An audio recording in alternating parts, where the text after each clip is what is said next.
Okay, hello everyone, welcome back with me, DzakiPedia, on my channel, DzakiPedia again. So today I'm gonna make a tutorial, a Blender tutorial, how to make an RGB PC casing here. So let's start on here. Open your Blender, and I'm going on 2.1 version of Blender, and let's click somewhere else here. Okay. Wait, I've set this down. Okay.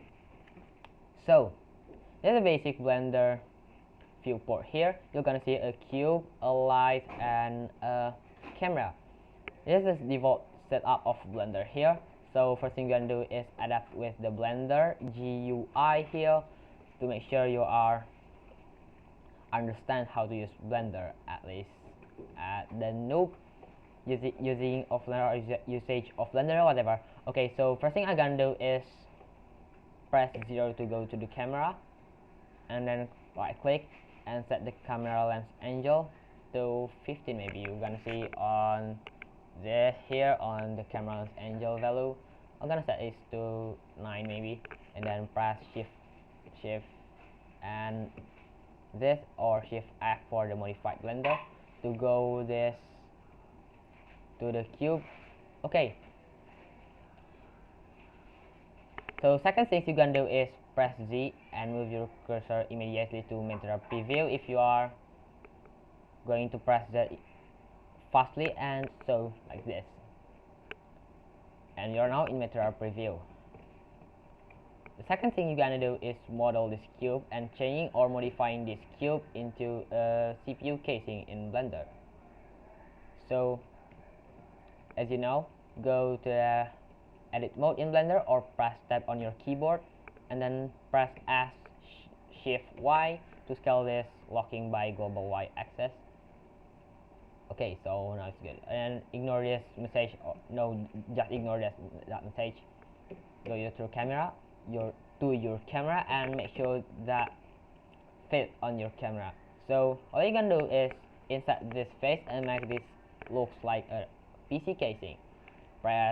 Just press I, so it just be nothing here, and then press I again, so it's gonna insert the face individually, and then hold Control on your keyboard to make this like offset or outset on your model here. So I'm gonna set it like this. Yeah, it's done. So now your PC casing just done in seconds. Okay, and the things we're gonna do next is make the material for the PC casing. Okay, so go again to your edit mode in your, select the model first, and then go to your edit mode or press tab on your keyboard and go to the material tab, and you see the material name or material as the default of Blender from the cube. I'm gonna change this to the case, and then it's gonna be the casing at all. It's gonna be like black or whatever. I'm gonna change it to black color and set the metallic and roughness down, and then press new material slot to add a new material slot, and then press new material here, and I'm gonna change this to glass. It makes a glass like feel on the casing. So I'm gonna select this. So I'm gonna select some of this by using this. Select the face selecting, press this face, and faces you will gonna select with the just select the face you want to make this a glass material. So press the glass material, and then press assign. It's gonna assign the material to the selected face on our model.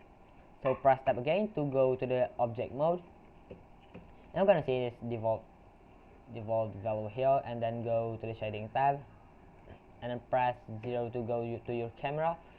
Then things we're gonna do is working on this material tab. It's gonna be a bit nasty, but don't worry because I'm gonna teach you all how to make this. Wait, I have a bit problem here. So just keep it out. Never think to try this, okay? So I'm gonna make a new so just ignore this. Just a failure on my blender. Oh man. So just keep that, and we're now going to model the color the cube. So as you know, we can go to the slot 1 and the slot 2 on the glass slot. We're gonna modify the glass slot here because I'm going on EV render. I won't go to the transparent. I'll just making this like metallic only. And I set the metallic to full, and then roughness to 0, and the subsurface to 0, or maximum. I'm gonna set it to 1 to make this like transparent light if you're gonna go to render. Okay, the second thing you're gonna do is add the RGB fan or RGB color on the CPU. So press Shift A, Mesh, and Circle, and we're gonna modify this by using this property, and then field type 1, and then close the property, rotate by y-axis 90 degrees, grab by x-axis to grab this until here. Okay, we're gonna scale this down to make sure it fits on the CPU. So what we're gonna do now is press tab again to go to the edit mode, and then press I to insert the face, and then delete the face inside here, and then press A, E to extrude the circle here, and press tab again. So what we're gonna do now is grab this and make sure this fits on the PC casing, and then adjust here, just adjust the RGB to fit on your casing, and then press the modifier properties and add modifier. It's called array. It's gonna array until I'll array it until 3, then set the factor x to 1.2 or 1.3, whatever you want. In my case, I'm gonna set it to 1.2, so like that. Now we have a casing like here. Okay, so what we're gonna do next is go again to the shading tab and press new material. As the default of Blender 2.8 and above, we're gonna see the principal BSDF and the material output here. So I'm gonna delete the principal BSDF because we wanted the principal BSDF material. So press Shift A and add some like emission, and then connect the emission shader to the material output here. Set the strength to 5 to make it a bit like emitting more, and then press Shift A, find RGB combining. Okay, so it's gonna connect here. Now it's gonna be fine. So I'm gonna go to the shading tab and then make sure these are on emission. I'm gonna change this. Yeah, I forgot that. I'm gonna add some of this tab and then go to the timeline and press to auto keying. And then we're gonna add some of this RGB to keyframe. So it's gonna add some keyframe here by pressing I on your keyboard. So second thing I'm gonna do is go to frame 30 and then set the red value to 1. Okay, so I just forgot it. That value it should be 1 in the first frame. Then go to the frame 30 again. Then set the green value to 1. And then go to the frame 60 and then give it value of 1 and then here we're gonna set this down. There's something wrong here.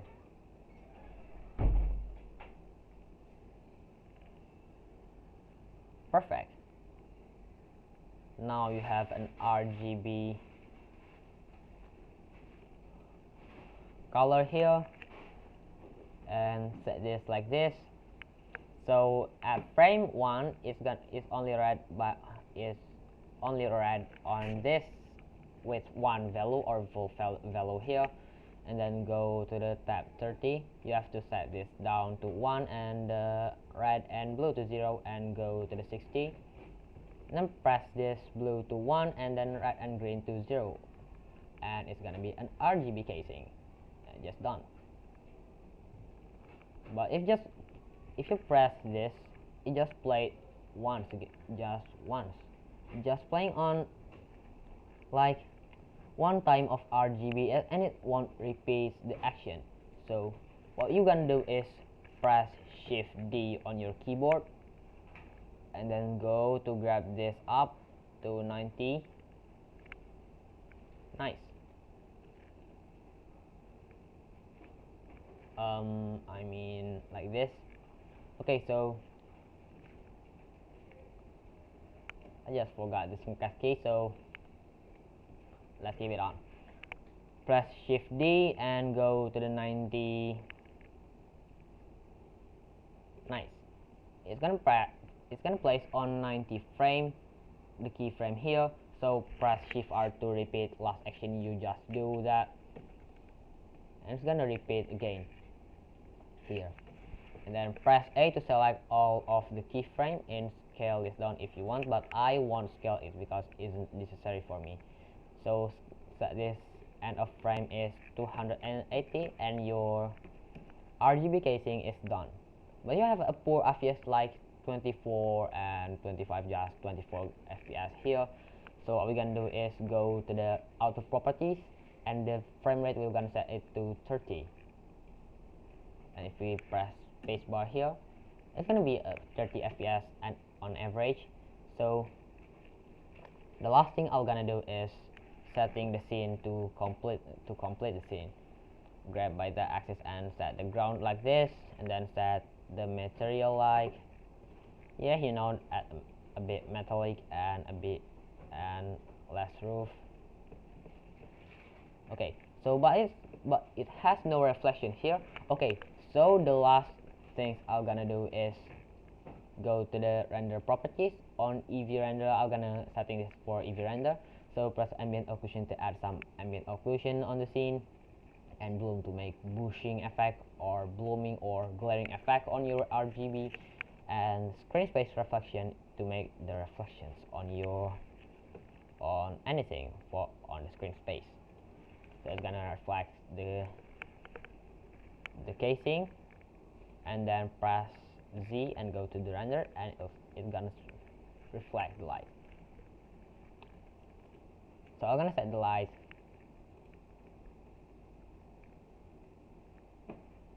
so just forgot that. And what we're gonna do now is go to the render properties again, and then we're gonna set the motion blur and set the shutter to 1 if you are using motion blur, or if you don't like the motion blur, so don't checkbox this checkbox. So things you're gonna do again is decrease the render sampling, because of EV render at default it has less of noise, so you won't need more samples unlike the cycles. Okay,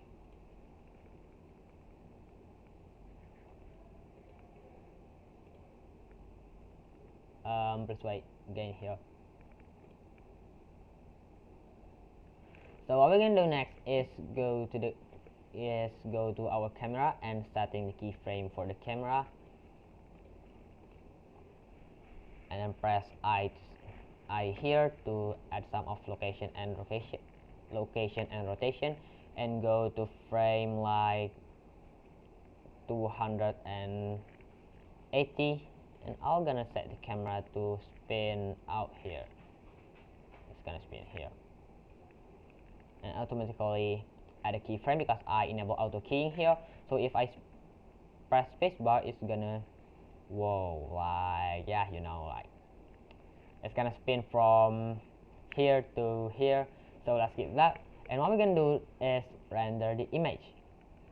The rendering is very simple. Just go to rendering tab and render image, or press F12. In my case, I just want to press F12 here, but it takes more time. It takes about half second. Is very long for me, because of if you render defaultly has less time to render. So consider decreasing sample or turning down the resolution. So the output properties is the latest setting we're gonna do, and then go to resolution and then set the resolution down like to 1280 and this to 720, so it's gonna render faster here, about 0.37 seconds. And if you render, it's gonna go as an image sequence, like as I mentioned before. So go to click the file format and go to the AVGPEG here and set the quality here, and make sure you are pressing RGB. If you set the BW, it's gonna be black white image and your RGB will be nothing here. Okay, so your model is done, your RGB is done. Okay, so what to do next is press Ctrl F12 or render animation, and it's gonna render animation frame by frame and wait until done. I'm gonna pause out my recording until the recording is done. Okay, so in my case, I just finished my render and it's just being an animation here. But if we press spacebar, it's gonna be no animation. And what we're gonna do is open our file here. It depends on your operating system. I'm using Linux Mint here. So on your Linux, it's gonna open on your Nemo or Nautilus or something like that, and then go to the file system and then go to the MP folder here, and your animation is just here. Press enter to open it with celluloid and it's gonna play, and your video is done. Congratulations. And if you're using Windows, open C and TMP like this. You're gonna open on your system, and it's gonna open the TMP folder here. Defaultly, Blender make a folder on the system C partition. Open the TMP, and then you have your output here. This is my legacy animation on Blender. So just keep it out. So let's go on, and thanks for watching. And I'm gonna say sorry for you all because of my poor English, because I'm not a native English. I'm just an Indonesian who just learned English for more than 8 years, and now I'm going to learn English more to make my videos better, and I'm gonna speak and I can speak with you. And then don't forget to like my video, leave a comment if you want to comment below, or giving me some of like comment, or yeah, and share my video if necessary. And if you are new to my channel, please consider subscribing. Thanks. See you next time on my channel. Again, DzakiPedia.